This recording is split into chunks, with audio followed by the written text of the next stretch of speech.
Hello বন্ধুরা, সবাই কি করছো? সবার কি রান্না হলো? আমার তো আজকে শনিবার, আমি আজকে পুরো ভেজ, পেঁয়াজ রসুন কিচ্ছু চলবে না। তো ভাবলাম নিরামিষ দিনে কি রান্না করব। তো ঘরে কটা বেগুন ছিল, এই যে বেগুন দিয়ে তোমাদের একটা চটজলদি রেসিপি, চলো আমি তোমাদের সাথে আমি করছি নিজে, তোমাদের সাথেও শেয়ার করছি।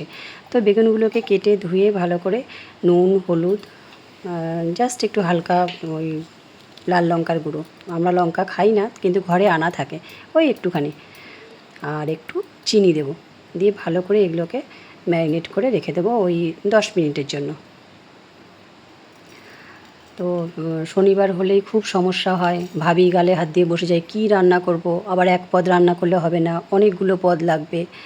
হ্যাঁ, তো ওই জন্য শনিবার আর মঙ্গলবার আমাদের দুদিন নিরামিষ হয়। তো যারা একেবারেই পেঁয়াজ রসুন খাও না, আমার মতো নিরামিষ খাও, তো তাদের জন্য করে দেখতে পারো বন্ধুরা, এই রেসিপিটা খুব ভালো।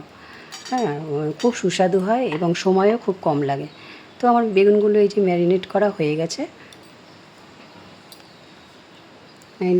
গেছে, এবার আমি ওটা ম্যারিনেট হতে থাক। এবার আমি একটা বোলের মধ্যে, আমার কন্টেনারে ছিল তো কাপে আর ঢালিনি, তো ওই হাফ কাপ মতো টক দই লাগবে।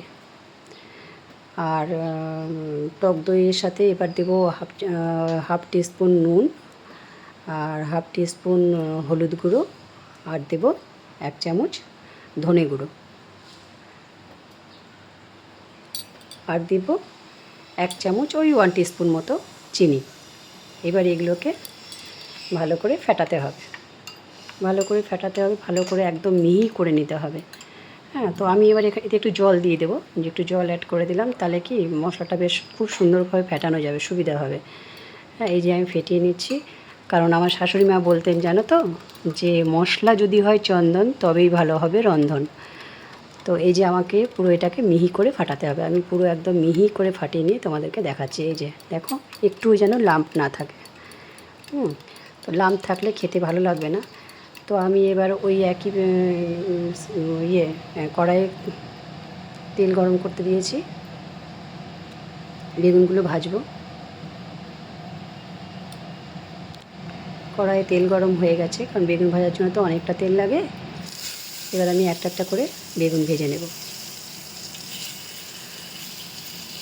অল্প কটা বেগুনই করেছি, ওই 3টে মতো। তো শনিবার আসলে তো সবারই, আমার মতো যারা ধরো একেবারে নিরামিষ খাও, একেবারে ননভেজ মানে খাওয়ার উপায় নেই, পেঁয়াজ রসুন রান্নাঘরে থাকতেও উপায় নেই খাবার, তো এই নিরামিষ রেসিপিটা চটজলদি খুব সুন্দর হয়ে যায় এবং খেতেও খুব সুস্বাদু লাগে, তোমরা করে দেখতে পারো। তো বেগুনগুলো আমি ভাজছি, আমি কিন্তু পুরো সিদ্ধ হওয়া অবধি ভাজবো না, ওই এক পিঠ ওই 30-40 সেকেন্ডের জন্য ভাজবো, তারপরে আবার উল্টে দেবো। দিয়ে আবার ওই 30-40 সেকেন্ডের জন্যই, মানে আধা সিদ্ধ অবধি বেগুনগুলো ভাজতে হবে, কারণ পুরো ভাজলে বেগুন তো এমনিতেই নরম, তেলে দিলে একটু ভাজলেই নরম হয়ে যায়, ওই জন্য অল্প কিন্তু ভাজতে হবে। তো আমার এটা পুরো প্রায় ভাজা হয়ে গেছে, এক খেপ ভাজা হয়ে গেছে, আর এক খেপ বাকি আছে, ওটা দেখাচ্ছি না। এই যে বেগুনগুলো দেখো, আমার কিন্তু এটা কিন্তু মোটেও কড়া করে ভাজিনি, এটা কি বলো তো, ওই একটুখানি লাল লঙ্কার গুঁড়ো দিয়েছিলাম তো, তার জন্য একটু মনে হচ্ছে কড়া হয়েছে, আমি কিন্তু কড়া করে ভাজিনি। হ্যাঁ, তো এই যে দেখো বেগুনগুলো আমার সব ভাজা হয়ে গেছে, আমার এগুলো সব প্লেটে আমি তুলে নিলাম, সব হয়ে গেল বেগুনগুলো ভাজা। দই বেগুন, দই তো মাস্ট, দইটা না দিলে তো এটা খেতে ভালো লাগবে না। হ্যাঁ, তো দই তো দিতেই হবে। আর আমি এটাতে একটু ঝাল খুব একটা ব্যবহার করছি না, তোমরা চাইলে কাঁচা লঙ্কা বাটা দিতে পারো, কারণ আমরা তো শুকনো লঙ্কা খাই না, আনা থাকে ঘরে, আনা থাকে কিন্তু খাই না। তো এই যে আমার দেখো সব কটা ভাজা হয়ে গেছে, কাঁচা লঙ্কা বাটা তোমরা চাইলে দিতে পারো। এবার আমি ওই একই প্যানে একটুখানি আর একটু সর্ষের তেল অ্যাড করে দিলাম, দিয়ে এবার দেবো একটু পাঁচফোড়নটা একটু নাড়াচাড়া করে এবার দিয়ে দিচ্ছি একটা শুকনো লঙ্কা। এবার এই ফোড়নটা একটু নাড়াচাড়া করে দেবো, যাতে একটু স্মেলটা যখন বেরোবে। আমি কিন্তু এখানে একটু 1 পিঞ্চ হিং দিয়েছি, তো হিংটা আমার স্কিপ হয়ে গেছে ভিডিওটা। হ্যাঁ, তোমরা কিন্তু দেবে অবশ্যই যদি ট্রাই করো তো। আর আদা আমি বেটে রাখিনি, গ্রেট করে রেখেছিলাম, তো আদাটা 1 চামচ মতো আদা গ্রেট করে রেখে আদাটা আমি এই যে একটু কষিয়ে নেব, জাস্ট ওই কাঁচা গন্ধটা চলে যাওয়া অবধি। আদাটা কষিয়ে নিলাম, আদাটা কষানো হয়ে গেল। এবার আমি দেবো বাদাম বাটা, আমি ওই 7-8টা মতো কাজু বাদাম বেটে রেখেছি একদম মিহি করে, তো এবার আমি গ্যাসটা কিন্তু অবশ্যই স্লিমে রাখতে হবে। দিয়ে এবার কাজু বাদাম বাটাটা আমি ভালো করে স্লিমে দিয়ে গ্যাসটা ভালো করে নাড়াচাড়া করব। আচ্ছা, এর মধ্যে আমি 1 টিস্পুন কাশ্মীরি লাল লঙ্কার গুঁড়ো দিয়েছি। হ্যাঁ, তো এবার ওটা একটু নাড়াচাড়া করে এবার এই যে দইয়ের মিশ্রণটা যেটা করে রেখেছিলাম সেটা আমি এবার দিয়ে দিলাম। এবার ভালো করে নাড়াবো, ভালো করে নাড়াচাড়া করতে হবে।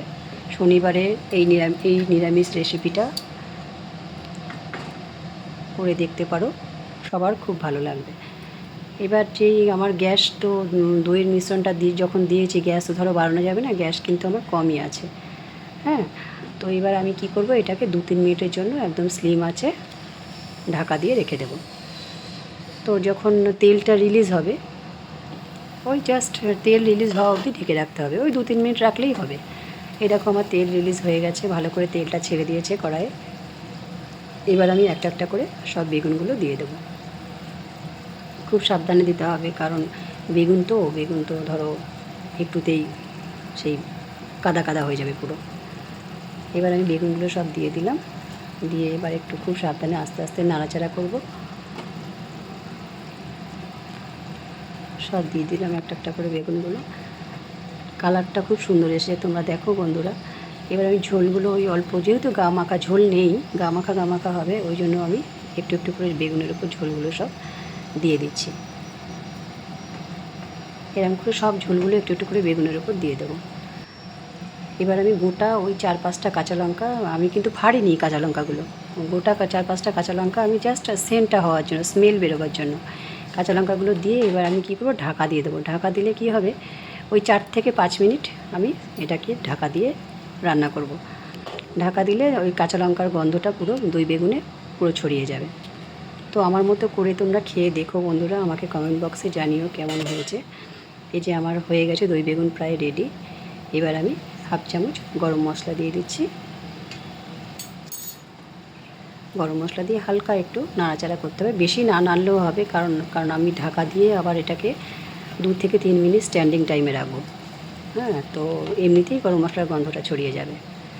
তো একটু আমি নাড়িয়ে চাড়িয়ে দিলাম, হয়ে গেছে। এবার আমি ঢাকা দিয়ে দেবো, ঢাকা দিয়ে দিলাম। এবার ঢাকা দিয়ে ওই 2-3 মিনিট স্ট্যান্ডিং টাইমে রেখেছিলাম। তারপর দেখো আমি সার্ভ করে দেখাচ্ছি কেমন হয়েছে।